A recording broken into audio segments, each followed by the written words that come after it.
இப்போ 5 ஆண்டுகளில் உங்கள் மாவட்டத்துக்கு என்னென்ன பண்ணியிருக்கிறோம் அப்படின்னு பெரிய லிஸ்ட்டை நான் வச்சிருக்கிறேன். 2 அமைச்சர்கள் இருக்காங்க. அதையும் தாண்டி என்னுடைய தங்கை கனிமொழி இந்த தூத்துக்குடி மாவட்ட மகளா உங்களிடத்தில் ஒப்படைச்சிருக்கிறேன்.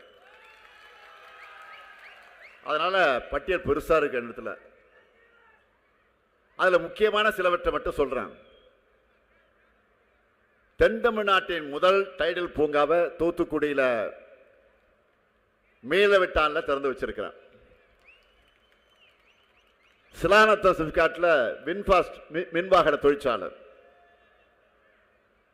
புரிந்துணர்வு போட்ட 18 மாசத்திலே உற்பத்தியை தொடங்கியாச்சு. அப்படி ஒரு ஸ்பீடு, அப்படி ஒரு வேகம். இப்போ தமிழ்நாட்டினுடைய மின்வாகன தலைநகரா தூத்துக்குடி மாறி போயிருக்கு. தூத்துக்குடி அரசு மருத்துவக் கல்லூரி வளாகத்தில் உயர்தர பல்நோக்கு சிறப்பு மருத்துவமனை கட்டடம் போன மாசம் தான் துணை முதலமைச்சர் உதயநிதி வந்து திறந்து வச்சார். திருச்செந்தூர் அரசு மருத்துவமனையில் மகப்பேறு மற்றும் குழந்தைகள் பிரிவு, விபத்து மற்றும் அவசர சிகிச்சை பிரிவு கட்டடங்கள். தூத்துக்குடி மாவட்ட தந்தை குரூஸ் பெர்னாந்து திருவுருவச் சிலை, கரிசல் இலக்கிய பிதாமகர் கீரா அவர்களுக்கு மணிமண்டபம், வீரமாமணிவர் மணிமண்டபம், திருச்செந்தூர் சுப்பிரமணிய சாமி திருக்கோயிலில் 300 கோடி ரூபாய் மதிப்பில் பெருந்திட்ட வளாக பணிகள் நடைபெற்று குடமுழுக்கு நடத்தியிருக்கிறோம். நமது அரசும் நம்முடைய தூத்துக்குடி எம்பி சகோதரி தங்கை கனிமொழி தொடர் முயற்சி செஞ்சு தூத்துக்குடி வாகை குளத்தில் விமான நிலையம் விரிவாக்கம் செய்யப்பட்டு இரவு நேர விமான சேவை தொடங்கி இருக்கு. அதெல்லாம் இப்போ இந்த கூட்டத்தை முடிச்சு நைட்டு அதெல்லாம் போகிறேன். பொதுவாக முதலீட்டாளர்கள் மாநாடுனா சென்னையில் நடத்துவாங்க, இல்லைன்னா கோவையில் நடத்துவாங்க. ஆனால் நம்ம அரசில் முதலாக தமிழ்நாடு ரைசிங் டிஎன் ரைசிங் மாநாட்டை தூத்துக்குடியில் தான் நடத்தணும். அந்த நிகழ்ச்சியில் 50,000 பேருக்கு வேலைவாய்ப்பு அளிக்கக்கூடிய வகையில் புரிந்துணர்வு ஒப்பந்தங்கள் MOU கையெழுத்து ஆகியிருக்கு.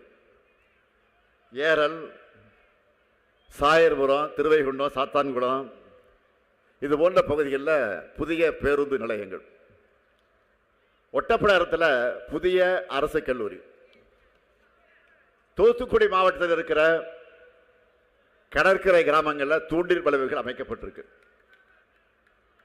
தூத்துக்குடி மீன்பிடி துறைமுகத்தில் விரிவாக்க பணிகளும் நடந்திருக்கு.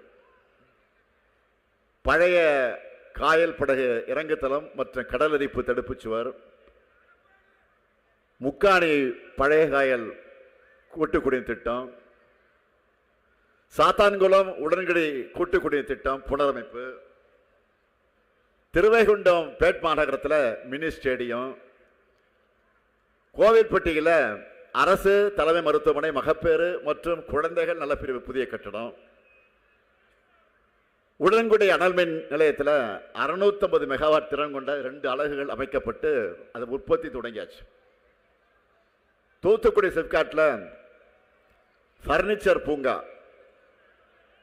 பெரிய தாழை மீன் ஏலக்கூடம், வேம்பார் கருப்பட்டி மற்றும் பனை பொருட்கள் குறுங்குழும கட்டடம். தூத்துக்குடி மாநகராட்சியில் சாலை, குடிநீர், கழிவுநீர் கால்வாய் உள்ளிட்ட பல்வேறு அடிப்படை வசதிகள் செய்யப்பட்டிருக்கு. பெரும்பாலான பகுதிகளில் இப்போ மழை நீர் தேங்காத நிலையை உருவாக்கி இருக்கிறோம். தூத்துக்குடியில் 30,000 கோடி ரூபாய் முதலீட்டில் 55,000 பேர் வேலைவாய்ப்பு பெறக்கூடிய வகையில் 2 கப்பல் கட்டும் தளங்கள் அமையவிருக்கு. ஸ்பேஸ் பார்க், அதாவது விண்வெளி பூங்கா அறிவிச்சிருக்கேன். ஒட்டப்பிடாரம் அள்ளிகுளம் பகுதியில் புதிய சிப்காட் வளாகம் அமைக்கக்கூடிய பணிகள் நடந்துகிட்டு இருக்கு. தருவைக்குளத்தில் புதிய மீன்பிடி துறைமுகம் அமைக்கக்கூடிய பணிகளும் நடைபெற்று வருது. புதியம்புத்தூர் ஜவுளி பூங்கா அமைக்க அடிக்கல் நாட்டியாச்சு. காயல்பட்டினத்தில் அரசு உயர் சிறப்பு மருத்துவமனை கட்டணம் கட்டப்பட்டு வருது. திருவைகுண்டத்தில் புதுசா கட்டக்கூடிய மருத்துவமனை கட்டணத்துக்கு மறைந்த நம்முடைய தோழர் நல்லக்கண்ணு அவர்கள் பெயர் சூட்டப்பட்டிருக்கு. இன்னும் நிறைய இருக்கு. தூத்துக்குடியில் மீனவ தோழர்கள் நிறைய பேர் இருப்பீங்க. உங்களுக்காக திராவிட மாடல் அரசு செஞ்ச சாதனைகளும் நிறைய இருக்கு. அதெல்லாம் இப்பதான் பரமக்குடி நிகழ்ச்சியில் பேசிட்டு அப்படியே கிளம்பி தூத்துக்குடி வந்திருக்கோம். அதனால எல்லாவற்றையும் சொல்றதுக்கு எனக்கு நேரம் இல்லை. ஒன்றை மட்டும் நான் பணிவோடு சொல்லிக்கிறேன். தூத்துக்குடிக்காக இந்த ஸ்டாலின் போல இதுக்கு முன்னாடி வேறு யாரும் இவ்வளவு கவனமும் முக்கியத்துவம் கொடுத்து டெவலப் பண்ணிருக்க மாட்டாங்க. அதை மட்டும் என்ன அடிச்சு சொல்ல முடியும், நெஞ்சு நிமிர்த்தி சொல்ல முடியும். இப்படி ஐடி வளர்ச்சி, தொழில்துறை வளர்ச்சி, விளையாட்டுத்துறை வளர்ச்சி, துறைமுகம் கப்பல்னு சாதனைகளால் நினைவில் வச்சுக்க வேண்டிய நம்ம தூத்துக்குடிய வேதனைகளால் நினைவில் வச்சுக்க வேண்டிய காலம் 5 வருஷத்துக்கு முன்னாடி இருந்துச்சு. தூத்துக்குடின்னு சொன்னா 13 அப்பாவிகளை சுட்டு கொன்ன துப்பாக்கி சுட்ட ஞாபகத்துக்கு வராச்ச பாவிகள் ஆட்சியா அதிமுக இருந்துச்சு. 2018 மே 22 மறக்க முடியுமா? சட்டம் ஒழுங்கை பற்றி வாய்க்கிழியே பேசிட்டு இருக்காருல்ல எதிர்க்கட்சி தலைவர் பழனிசாமி. காவல்துறைக்கு பொறுப்பு வச்சுட்டு துப்பாக்கி சூட்டுல 13 பேர் இறந்ததே எனக்கு தெரியாது, நான் இப்பதான் டிவியில பார்த்தேன் அப்படின்னு கொஞ்சம் கூட வெக்கமே இல்லாம பேட்டி அளிச்சார். இதுதான் அவர் ஆட்சி நடத்திய லட்சணம். பழனிசாமி சொன்ன பொய்களை எல்லாம் நீதியரசர் அருணா ஜெகதீசன் அவர்கள் விசாரிச்சு அறிக்கை கொடுத்தாங்க. அதுல தெளிவா அம்பலமாயிடுச்சு. பழனிசாமிக்கு தெரிஞ்சேதான் அந்த கொலைகள் நடந்திருக்கு. தலைமைச் செயலாளர், டிஜிபி, உளவுத்துறை ஐஜி ஆகியோர் நிமிடத்திற்கு நிமிடம் இங்க என்ன நடக்குதுன்னு முதலமைச்சராக பழனிசாமி கிட்ட சொல்லிக்கிட்டே இருந்தாங்க.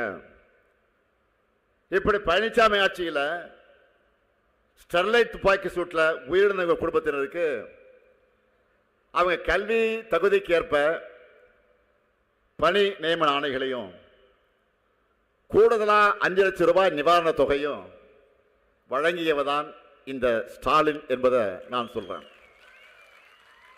இதையெல்லாம் மறைச்சிட்டு இன்னைக்கு பெரிய மகா யோக்கியரை போல ஊர் ஊரா போய் பழனிசாமி அவர்கள் பேசிக்கிட்டு இருக்கிறாரு.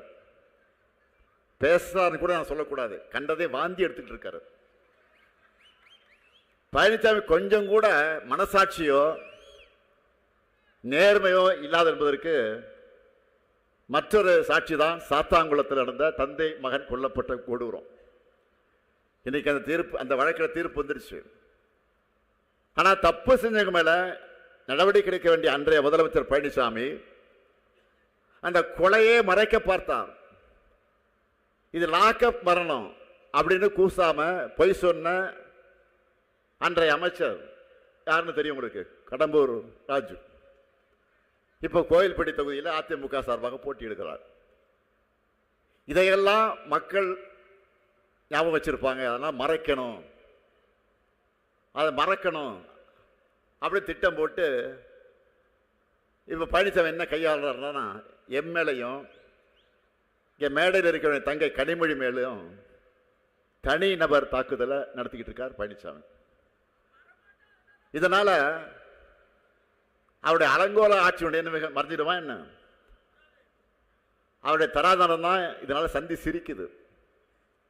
முதலமைச்சராக இருந்தவர் பேசுற மாதிரியா பேசுறார். சாமானிய மக்கள் கூட முகம் சுளிக்கிறாங்க.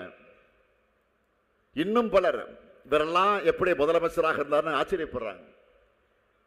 அம்மையார் சசிகலா அவர்களுடைய காலை பிடிச்சு முதலமைச்சரானவர், பிறகு டெல்லியுடைய காலை பிடிச்சு அந்த பதவியில தொடர்ந்து இருந்தவர், நடுவில் கொஞ்சம் பக்கத்தை காண என்பது போல அவர் ஆட்சி பண்ண 4 ஆண்டு தமிழ்நாட்டுடைய மாநில உரிமைகள்லாம் காணாமல் போச்சு. இவர் ஆட்சி செஞ்ச அழக சொல்லி வாக்கு கேட்டார். பொடிக்கு புகையில கூட சிக்காது.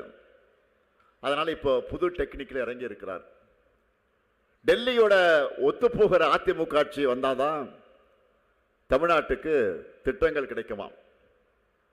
முதல்ல கூட்டணியில் இல்லாத எதிர்கட்சி ஆண்டா திட்டங்களும் நிதியும் கிடைக்காதுன்னு சொல்றதே பச்சை எதிர்க்கத்தணும்.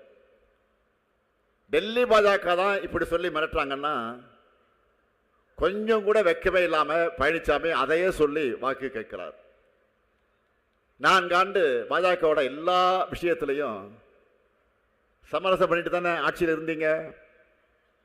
அப்ப நீங்க தமிழ்நாட்டுக்காக கொண்டு வந்த திட்டங்கள் என்ன கொஞ்சம் சொல்லுங்க பழனிசாமி அவர்களே. கஜா, ஒக்கி புயல் இதெல்லாம் தாக்கி தமிழ்நாடு கடுமையான பாதிப்புக்கு உள்ளாச்ச. மாநில அரசு கேட்ட பேரிடர் நிவாரணம் எவ்வளவு? நீங்க இணக்கணமாக இருந்த பாஜக அரசு ஒதுக்கின தொகை எவ்வளவு சொல்ல தைரியம் இருக்கா? மொத்த மாநிலமும் நீட் விலக்கு கேட்டோமே, கிடைச்சுதா? யார் ஆட்சி செஞ்சாலும் தமிழ்நாட்டுக்கு நிதியோ திட்டமோ ஒன்றிய பாஜக அரசு வழங்காது. ஏன்னா தமிழ்நாடு தமிழர்கள் என்றாலே அவங்களுக்கு வெறுப்பு. தமிழ் பண்பாடு என ஒன்று இல்லவே இல்லை. எல்லாமே பாரத கலாச்சாரம்னு ஒற்றுத்துவத்தை பேசுற RSS அமைப்பின் பாஜக கிட்ட வேற என்ன எதிர்பார்க்க முடியும்? காங்கிரஸ் கூட கூட்டணி இருந்தப்போ திமுக தமிழ்நாட்டுக்கு என்ன திட்டம் கொண்டு வந்துச்சு அப்படின்னு பழனிசாமி கேட்கிறார். நான் சொல்லட்டா? பாயிண்டா பட்டியல் போட்டு சொல்லட்டா? நேரம் இல்லை, சுருக்கமா சொல்றேன். காங்கிரஸ் தலைமையிலான ஐக்கிய முற்போக்கு கூட்டணி அரசால எவ்வளவோ திட்டங்கள் 9 வருஷம் நம்ம ஆட்சியில் தொடர்ந்து இருந்தோம். இன்னைக்கு தமிழ்நாட்டில் நம்ம பார்க்கிற பெரிய உட்கட்டமைப்பு பெரிய திட்டங்கள் எல்லாம் அப்போ வந்தது தான். இந்திய அரசு செலவு செஞ்ச திட்ட செலவில் 11 விழுக்காட்டை தமிழ்நாட்டு வளர்ச்சிக்கு நாம் கொண்டு வந்தோம்.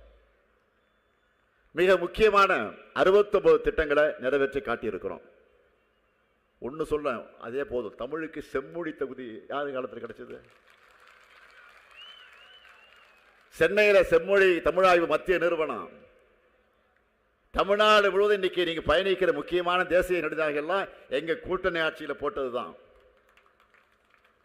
கிண்டி, கத்திப்பாரா, கோயம்பேடு மற்றும் பாடியில மிகப்பெரிய மேம்பாலங்கள், சென்னை துறைமுக மதுரவாயில் பறக்கும் சாலை, சேது சம திட்ட தொடக்கம், சேலத்தில் புதிய ரயில்வே கோட்டம், 90 ரயில்வே மேம்பாலங்கள் கட்ட அனுமதி, பல புதிய ரயில்கள், திருச்சி, கோவை, மதுரை விமான நிலையங்கள் எல்லாம் விரிவாக்கம், துறைமுக விரிவாக்க பணிகள், சரக்கு பெட்டக முனையங்கள், நீர்வழி போக்குவரத்து வசதிகள், உரகணத்தில் தேசிய மோட்டார் வாகன சோதனை மற்றும் ஆராய்ச்சி மையம், உலகத்தரத்தில் சேலம் உருட்டால புதிய குளிர் உருட்டால உருவாக்கம், சென்னைக்கு அருகே தேசிய கடல்சார் பல்கலைக்கழகம், தாம்பரத்தில் தேசிய சித்த மருத்துவ ஆய்வு மையம், திருவாரூரில் மத்திய பல்கலைக்கழகம், நெசவு தொழிலுக்கு சென்பாட் வரி நீக்கம்,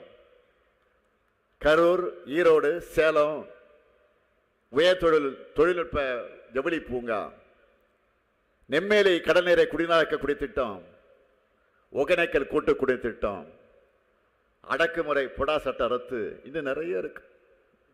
இதெல்லாம் ஒன்றிய அரசுடைய கூட்டணியில தலைவர் கலைஞருடைய வழிகாட்டுதலோடு திமுக கொண்டு வந்த திட்டங்கள். இவ்வளவு ஏன் இன்னைக்கு நம்ம பெரிய அளவில் விரிவுபடுத்திட்டு வரக்கூடிய திட்டம் சென்னை மெட்ரோ எங்க கூட்டணி ஆட்சியில் தான் கொண்டு வந்தோம். இதுவே பாஜக அரசு இருந்திருந்தா என்ன சொல்லியிருப்பாங்க? சென்னைக்கு எதுக்கு மெட்ரோ? அதான் உங்க மாநிலத்தில் விடியல் பயணம் திட்டம் இருக்க, உங்களுக்கெல்லாம் மெட்ரோ சரிபட்டு வராதுன்னு இப்போ கோவை, மதுரை, திருச்சிக்கு நிராகரிச்ச மாதிரி சென்னைக்கு நிராகரிச்சிருப்பாங்க. நல்ல வேலையா சென்னை தப்பிடுச்சு. நான் இப்போ இவ்வளவு சொன்னேன்ல, ஒன்றிய பாஜக அரசு கூட கூட்டணியில் இருந்து நீங்க சாதிச்சது என்ன, சாதிக்க போறது என்ன? முடிஞ்சா சொல்லுங்க. நீட் விலக்கு தருவோம்னு சொல்ல வைக்க முடியுமா? மும்மொழி திட்டம் கிடையாதுன்னு சொல்ல வைக்க முடியுமா? தேசிய கல்விக் கொள்கை என்கிற காவி கொள்கையை தமிழ்நாட்டில் செயல்படுத்த மாட்டோம்னு உங்களால் சொல்ல முடியுமா? நீண்ட காலமா முகாமில் இருக்கக்கூடிய இலங்கை தமிழர்களுக்கு குடியுரிமை தருவோம்னு சொல்ல வைக்க முடியுமா? சிறுபான்மையினருக்கு எதிரான பொது சிவில் சட்டம், வக்ஃப் திருத்த சட்டம், குடியுரிமை திருத்த சட்டம் ஆகியவற்றை திரும்ப பெற வைக்க முடியுமா? இப்போ கிறிஸ்தவ மக்களுக்கு எதிராக கொண்டு வந்துட்டு இருக்காங்களே FCRA, அந்த சட்டத்தை வாபஸ் வாங்க வைக்க முடியுமா? இதை பற்றியெல்லாம் முதல்ல உங்களால் வாய் திறந்து 4 வார்த்தை உங்க டெல்லி ஓனரை மேடையில் வச்சுக்கிட்டு பேச முடியுமா? உங்களால் எதுவுமே முடியாது. பாஜக கூட இருக்கு வர வெறும் தலையாட்டி பொம்மையா ரப்பர் ஸ்டம்பா தான் நீங்க இருக்க முடியும். அதனால உங்களால் ஒரு நாளும் ஜெயிக்க முடியாத வீண் சவால்களை நிறுத்துங்க. ஏதோ காலில் விழுந்தோமா, காலை வாரி விட்டோமா, காலில் விழுந்தோமா, காலை வாரி விட்டோமா, அடுத்த காலை நோக்கி போவோமா, இவ்வளவுதான் பழனிசாமியுடைய வாழ்க்கை சுருக்கம். அவருடைய மொத்த அரசியல் வாழ்க்கையுமே இந்த 3 அடங்கிடும்.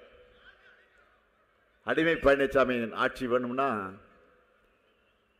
அடிமை பழனிசாமியின் ஆட்சி வேணாம்னு நீங்கள் முடிவெடுத்து 2021ஆம் ஆண்டு எங்க மேல நம்பிக்கை வச்சு தமிழ்நாட்டு மக்கள் வாக்களிச்சிங்க. 2021 உங்க நம்பிக்கையை காப்பாற்றி ஒன்றிய அரசின் வஞ்சனைகள் எல்லாம் மீறி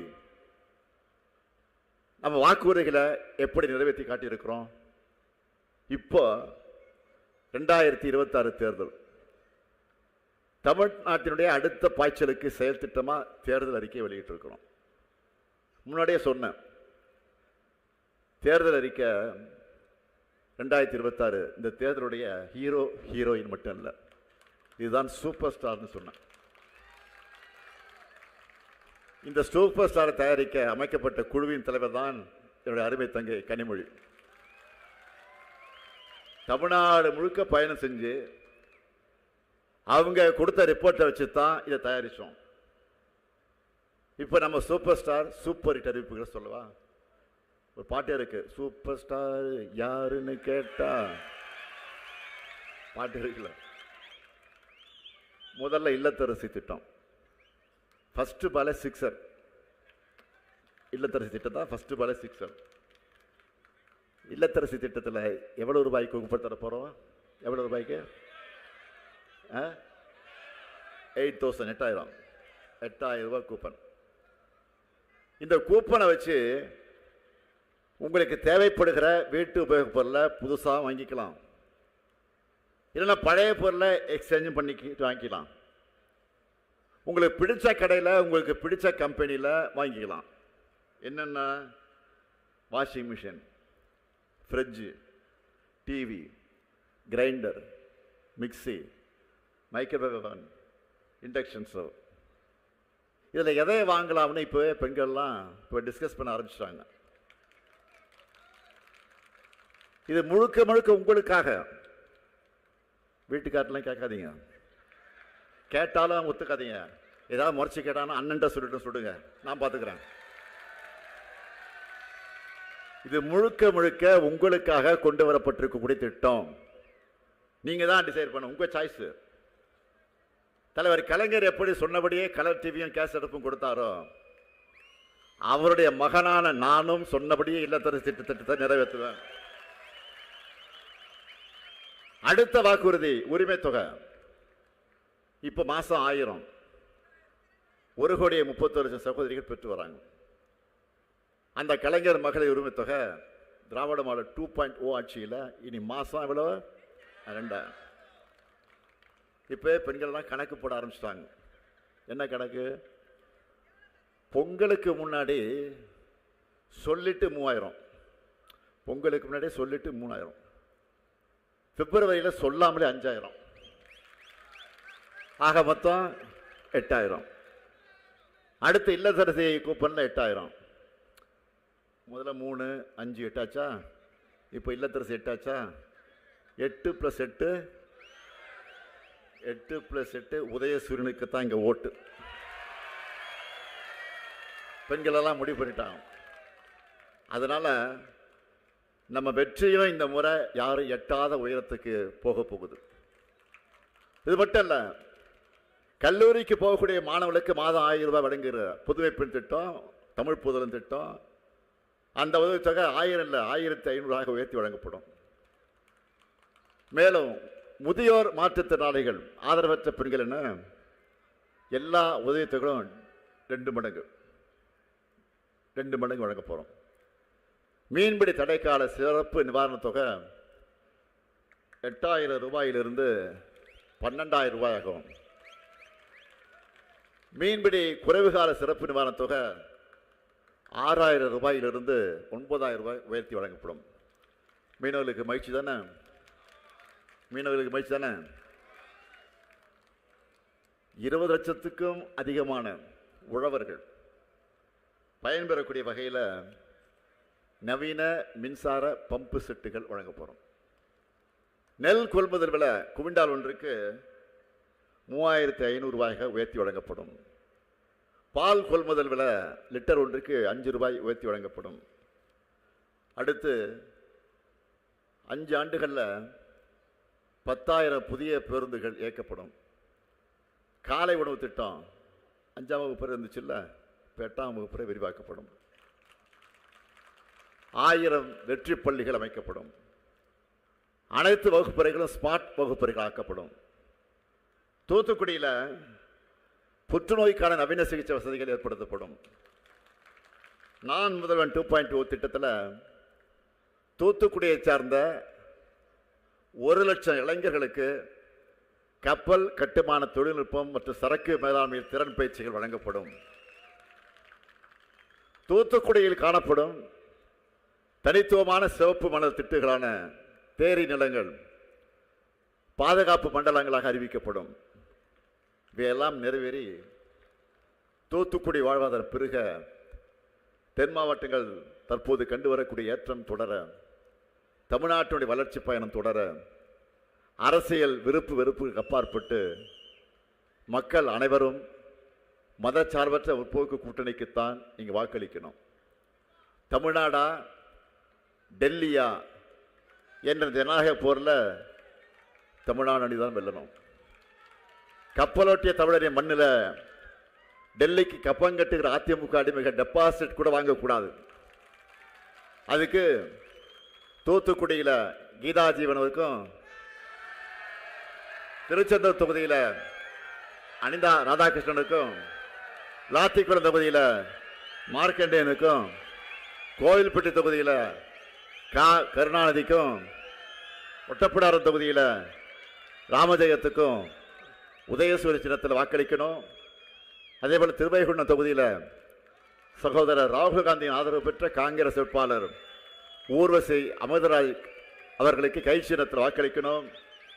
அமைய இருக்கக்கூடிய திராவிட மாடல் 2.0 ஆட்சியில் எங்கள் சாதனைகளை நாங்களே முறியடிக்கக்கூடிய வகையில் ஆட்சியை வழங்குவோம். நாடு வளம் பெற, நல்லாட்சி தொடர ஆதரிப்பீர் மதச்சார்பற்ற முற்போக்கு கூட்டணிகளை என்று கேட்டு, வெல்வோம், ஒன்றாக வெல்வோம், வெல்வோம், வெல்வோம், வெல்வோம். நன்றி, வணக்கம்.